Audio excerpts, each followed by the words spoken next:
Hello students on class 12 economics बेटे, जैसे कि आपका चैप्टर नंबर 9 मैंने प्रीवियस वीडियो में स्टार्ट किया बेटा। Deficit demand and excess demand meaning मैंने आपको समझा दिया था।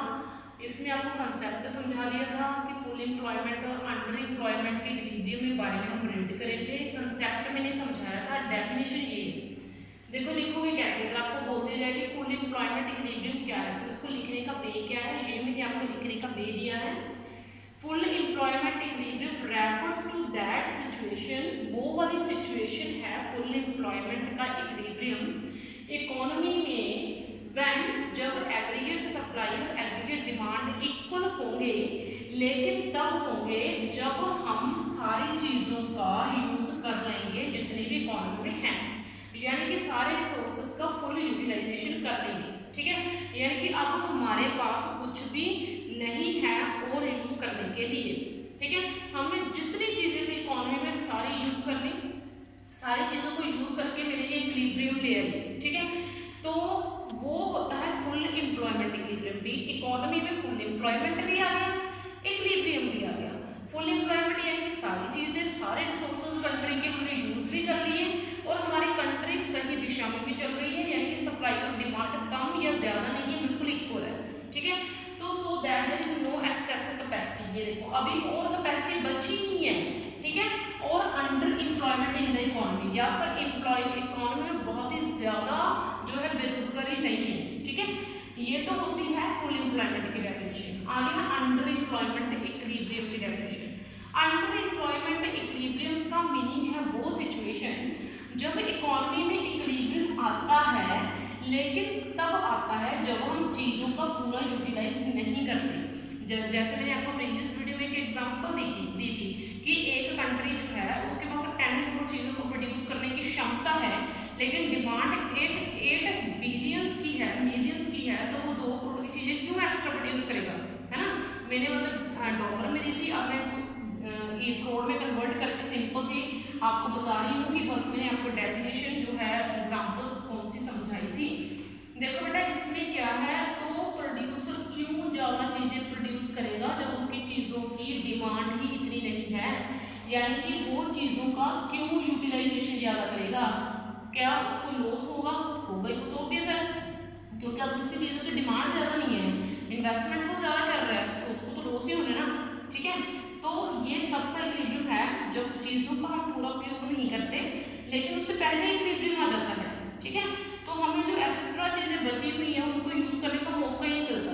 तो ऐसे में बहुत सारे लोग जो हैं अनएम्प्लॉयड रह जाते हैं, यानी कि बेरोजगार रह जाते हैं, और इकोनॉमी में बहुत सारी कैपेसिटी भी बाकी है चीज़ों को प्रोड्यूस करने की, लेकिन हम उसका यूज नहीं कर रहे। क्यों? क्योंकि डिमांड पहले ही सप्लाई के इक्वल हो चुकी है। ठीक है, अब देखो बेटा इसमें है 2 तरह की एम्प्लॉयमेंट की काइंड्स के बारे में आपको समझाऊंगी कि एम्प्लॉयमेंट कितने काइंड की होती है। सबसे पहले आपकी है वॉलंटरी और इनवॉलंटरी अनएम्प्लॉयमेंट।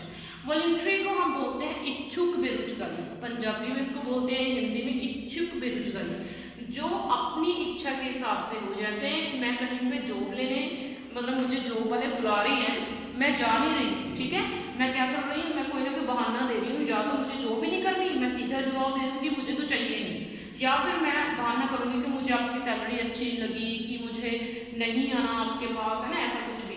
तो वॉलंटरी अनएम्प्लॉयमेंट का मीनिंग है इच्छुक बेरोजगारी, यानी कि voluntary employment refers to a situation when people choose to remain unemployed. जब लोग खुद चूज करते हैं कि हमें बेरोजगार रहना है, even when jobs are available, जबकि कंट्री में बहुत सारी जॉब्स हैं, लेकिन पीपल जो लोग हैं वो खुद चाहते हैं कि हम फ्री रहें। They may not be work at all, वो बिल्कुल भी शायद कभी काम नहीं करना चाहते, और नॉट विलिंग टू वर्क, और काम तब तो जब नहीं करेंगे जब उनको उनकी हिसाब से वेतन ना मिले। ठीक है, यानी कि बात सीधी सी है कि उनकी खुद की इच्छा है कि हमें काम ही नहीं करना।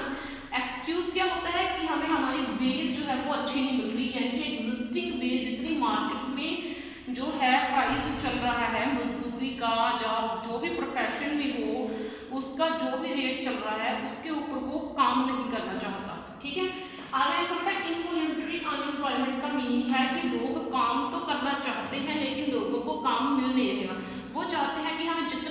पैसा दे दो, हमें बस काम पे रख लो, लेकिन उनको काम ही नहीं मिल रहा।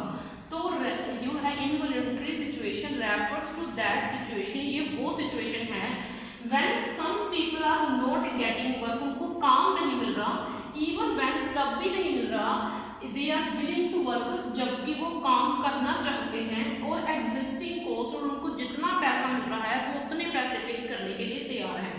इट इज अ सिचुएशन, ये तब की सिचुएशन है when aggregate demand is not enough to induce full utilization of the exist resources। इसका मीनिंग क्या है?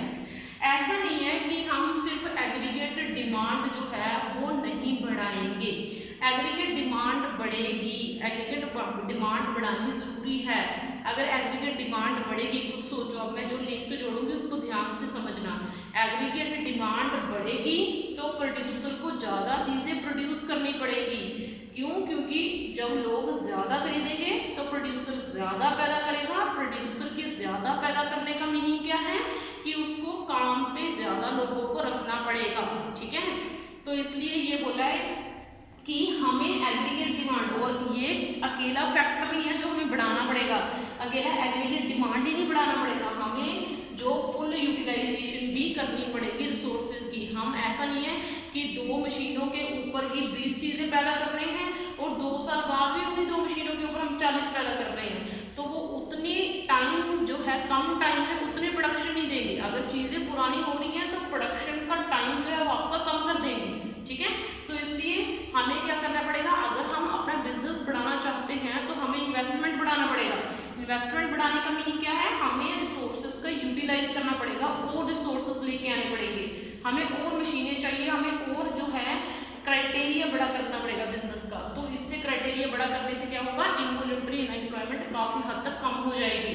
तो ऐसे लेवल पे क्या होता है, ऐसे लेवल पे हम जो यानी कि गवर्नमेंट जो प्लान करती है कि हमें इतना एम्प्लॉयमेंट लेके आना है कंट्री में, भी लोग फ्री ना बैठे, लेकिन पोटेंशियल आउटपुट उतनी ही कम हो जाती है, क्योंकि उन्हें उनकी प्लानिंग के अकॉर्डिंग तो मिलता नहीं है।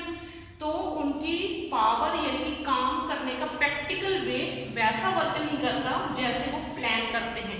तो इससे क्या होता है, ये सिचुएशन कम होने की बजाय और ज़्यादा बढ़ जाती है, ठीक है।